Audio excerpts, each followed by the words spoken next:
সম্মানিত বন্ধুগণ, আমাদের সমাজের প্রচলিত নিয়ম হচ্ছে যে আমরা কোরবানির পশুর গলায় দড়ি দিই না, অর্থাৎ যেটা আল্লাহর রাস্তায় কোরবানি দেওয়ার নিয়তে আমরা কিনি।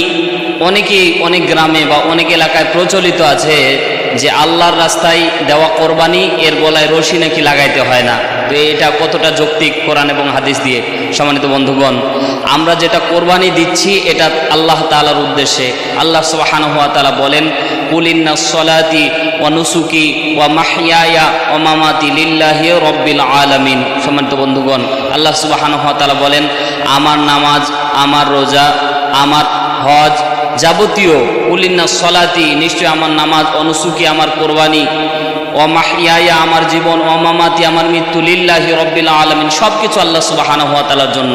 তো আল্লাহর রাস্তায় কোরবানিকৃত পশুকে আমরা কেন গলায় দড়ি দিব? এই প্রশ্ন করে অনেকেই কোরবানির পশু ছেড়ে দেন এবং অন্য মানুষের যখন খেতে যায় বা ক্ষেত খায় বা অন্য ক্ষেত নষ্ট করে, বা একটা পশু স্বাভাবিকভাবে মানুষের ক্ষতি করতে পারে, তো ক্ষতি করলে কতটা যৌক্তিক? সম্মানিত বন্ধুগণ, আপনি যেই পশুটাকে ক্রয় করেছেন এটাকে আপনি ছেড়ে দিলে অন্যের যদি ক্ষতি করে, এটা আপনি হকুল ইবাদ, অর্থাৎ বান্দার হক একটা নষ্ট করতেছেন।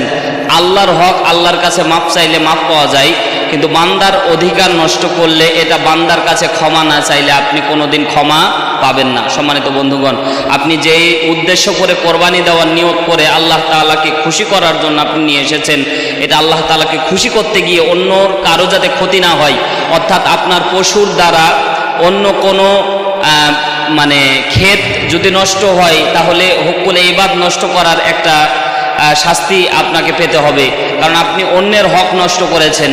এজন্য সম্মানিত বন্ধুগণ, এটা বাদ দেওয়া লাগবে। এই ভুল ধারণা থেকে আমাদের বের হয়ে আসা লাগবে যে কোরবানির পশুর গলায় দড়ি দেওয়া যায় না। কে বলেছে দড়ি দেওয়া যায় না? যদি দড়ি না দেন তাহলে অন্যের ক্ষেত নষ্ট করবে। এজন্য আপনার ওই পশু একটা হারাম খাদ্য ভক্ষণ করলো, একটা মানুষের অস্বাভাবিক একটা বস্তু খেয়ে, মনে করেন মানুষের ক্ষেত নষ্ট করে সে যে খেয়ে তার শরীরে যে গোস্ত তৈরি হলো, এটা হারামকৃত একটা গোস্ত আপনার তৈরি হচ্ছে। এজন্য অন্যের হক নষ্ট করে আল্লাহর রাস্তায় আল্লাহর দোহাই দিয়ে এটা মনে করেন যে বিশাল একটা আল্লাহর সাথে ধোঁকাবাজি ছাড়া কিছুই না। সম্মানিত বন্ধুগণ, এজন্য অন্যের ক্ষতি করে আপনার কোরবানি আল্লাহ তাআলার দরবারে কবুল হবে না।